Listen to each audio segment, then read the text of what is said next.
Hi everyone, welcome back to channel. इस video में हम बात करने वाले मेरी प्रिपरेशन जर्नी के ऊपर। ठीक है, लास्ट वीडियो में भी बहुत सारे बच्चों ने कमेंट किया था कि आपने कैसे अपने टाइम पे प्रिपरेशन की थी, कैसे 99 परसेंटाइल स्कोर किया था, क्या क्या स्टेप्स आपको फॉलो करनी चाहिए। ठीक है, तो प्लीज़ वीडियो को अंत तक देखना, बीच बीच में स्किप मत करना। और आप आपके हिसाब से भी इन सब प्लान्स में चेंजेस कर सकते हो, नॉट नेसेसरी कि आपको यही फॉलो करना है। ठीक है, आपको जो फ्लेक्सिबिलिटी लगे उस हिसाब से आपको चीज़ों को करना है। ओके, और इस क्वेश्चन का जवाब जरूर दे देना। जो बच्चा सही जवाब देगा उसको 1000 रुपीज का प्राइस मिलेगा। ठीक है, आई नो बहुत सारे बच्चे सही जवाब देते हैं, लेकिन हर एक बच्चे को वो पॉसिबल नहीं है कि हर एक बच्चे को 1000 रुपीज का प्राइस डिस्ट्रीब्यूट हो। लेकिन जो लकी विनर रहता है उसको 1000 रुपीज का प्राइस जरूर मिलता है। और इस चीज को एक प्राइस की तरह मत लो। आपकी पूरी प्रिपरेशन जर्नी में आपको करा दे रहा हूँ। यहाँ पे आपके पूरे PYQ जो होते लास्ट 4 साल के PYQs में इन्हीं क्वेश्चंस के द्वारा करा के दे रहा हूँ आपको। ये भी क्वेश्चन आप देखोगे तो लास्ट साल पूछा गया है, तो आपकी इनडायरेक्टली क्वेश्चन की प्रिपरेशन भी हो रही है। ओके, और जो बच्चा सही जवाब देगा, सब्सक्राइबर रहेगा, लाइक किया रहेगा वीडियो को, तो उसको वो प्राइस डिस्ट्रीब्यूट हो जाएगा। ओके, और व्हाट्सएप ग्रुप को जरूर ज्वाइन कर लेना, क्योंकि व्हाट्सएप ग्रुप पे सारी इंपॉर्टेंट नोट्स, PDF, CTCL की तरफ से कुछ भी नोटिस आती है तो सबसे पहले व्हाट्सएप ग्रुप पे आपके आती है। ठीक है, PYQs वगैरह सारे आपके पूरे व्हाट्सएप ग्रुप पे आपको मिलेंगे। ओके, अभी बात करते स्टार्ट करते जर्नी के ऊपर। तो जब मेरा 10th पास हुआ मैं, ठीक है, 10th जब पास हुआ तो अराउंड 93 परसेंटेज थे, सॉरी। ठीक है, तो ये आपके परसेंटाइल की वजह से हर बार परसेंटाइल ही आता है। ओके, लेकिन 93 परसेंटेज थे। तो 93 परसेंटेज के बाद हर एक को कॉन्फिडेंस होता है कि वो एक IIT क्रैक कर देगा, ठीक है, या फिर NIT क्रैक कर देगा। सेम आपकी तरह आपको जो कॉन्फिडेंस है वही कॉन्फिडेंस मेरे अंदर भी था। ठीक है, आपके अंदर भी होगा वो कॉन्फिडेंस। ठीक है, 10th में अच्छे परसेंटेज के बाद मतलब हर एक बच्चे के अंदर वो कॉन्फिडेंस आता है।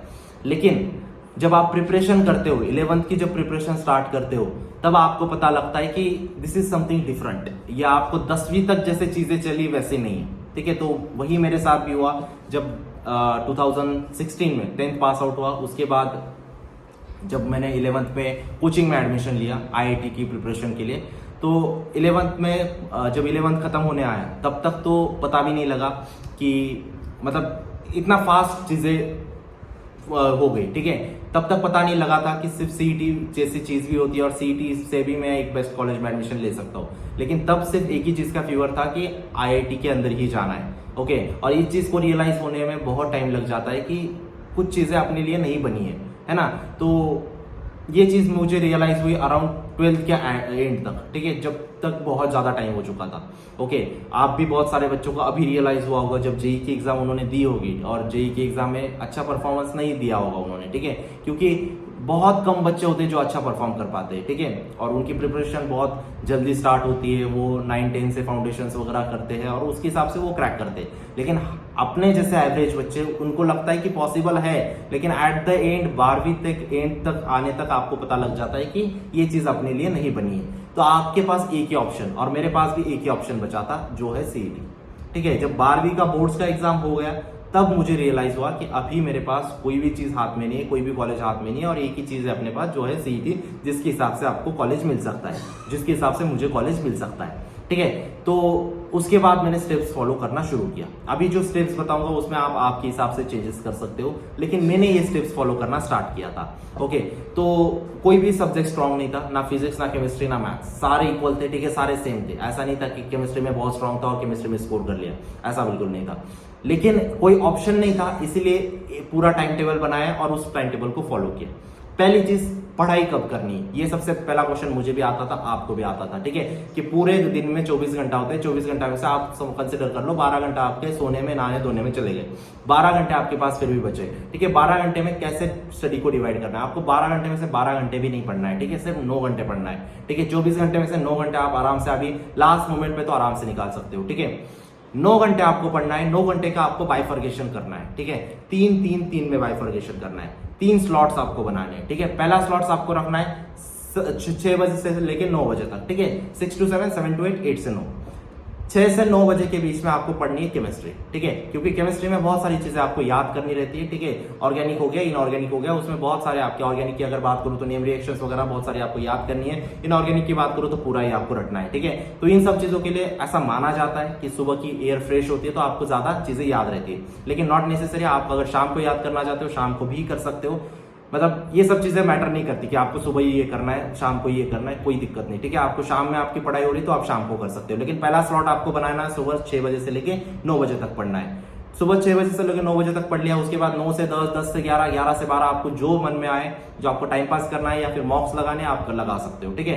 12 बजे से लेके आपको फिर से पढ़ना है, 12 से 1, 1 से 2, 2 से 3, 12 से लेके 3 बजे तक का दूसरा स्लॉट बनाना है आपको, ठीक है, जिसमें आप जनरली मैं सॉल्व करता था फिजिक्स, ठीक है। तो आपको भी फिजिक्स रेफर करना चाहिए, क्योंकि रात का जो स्लॉट होता है वहां पे आपको नींद आती है, तो आप मैथ्स कर सकते हो वहां पे, ठीक है, ताकि आपका टाइम पास ना हो, है ना। तो आपको दूसरा स्लॉट फिजिक्स का करना है, 12 से लेके 1, 1 से लेके 2, 2 से लेके 3, 3 घंटा आपको सिर्फ फिजिक्स पढ़ना है, ठीक है। फिर 3 से 4, 4 से 5, 5 से 6 आपको जो करना है आप कर सकते हो।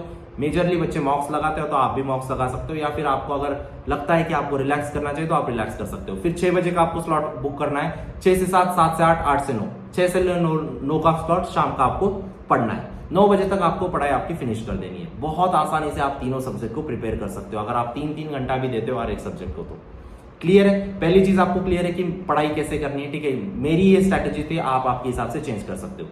दूसरी स्ट्रैटेजी, मैं बनाता था फॉर्मूला शीट्स, ठीक है।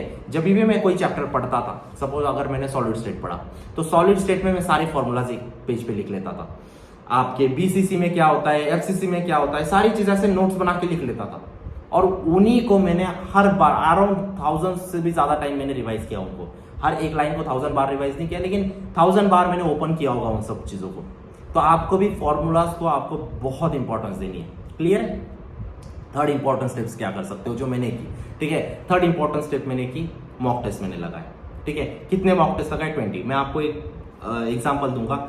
मेरे साथ ही जो स्टूडेंट थे, ठीक है, उनकी भी प्रिपरेशन मेरी इतनी हुई थी, लेकिन उन्होंने एक चीज गलत कर दी, उन्होंने लास्ट मोमेंट तक वो पढ़ते रहे, उन्होंने मॉक्स नहीं लगाए, तो उनके मेरे से भी 7-8 परसेंटाइल कम आए, ठीक है।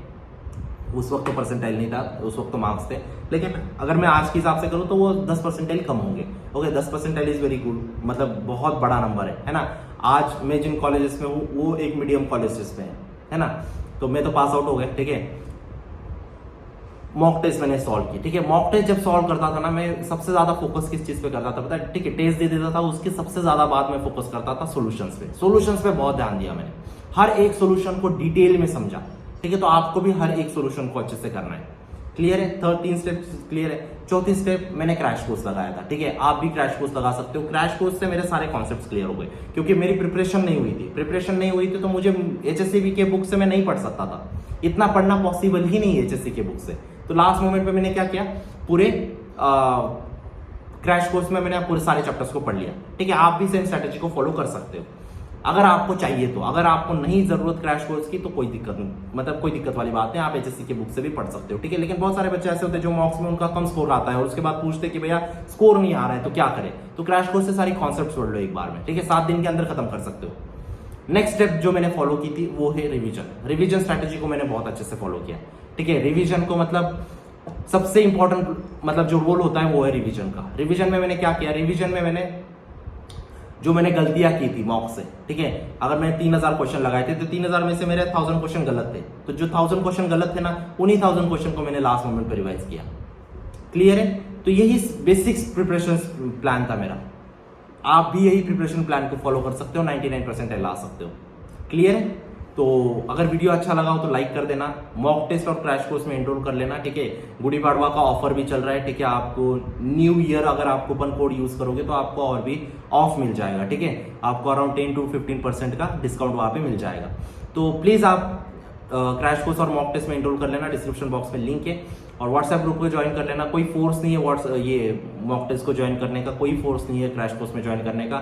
आपको बाहर कहीं पे मिल रहा है तो बाहर लगा लेना, लेकिन जो चीजें मैंने बोली वो सब चीजें चेक कर लेना। जहां पे सीईटी सेल में जैसा प्लेटफॉर्म होता है वैसा ही प्लेटफॉर्म आपको दिखना चाहिए।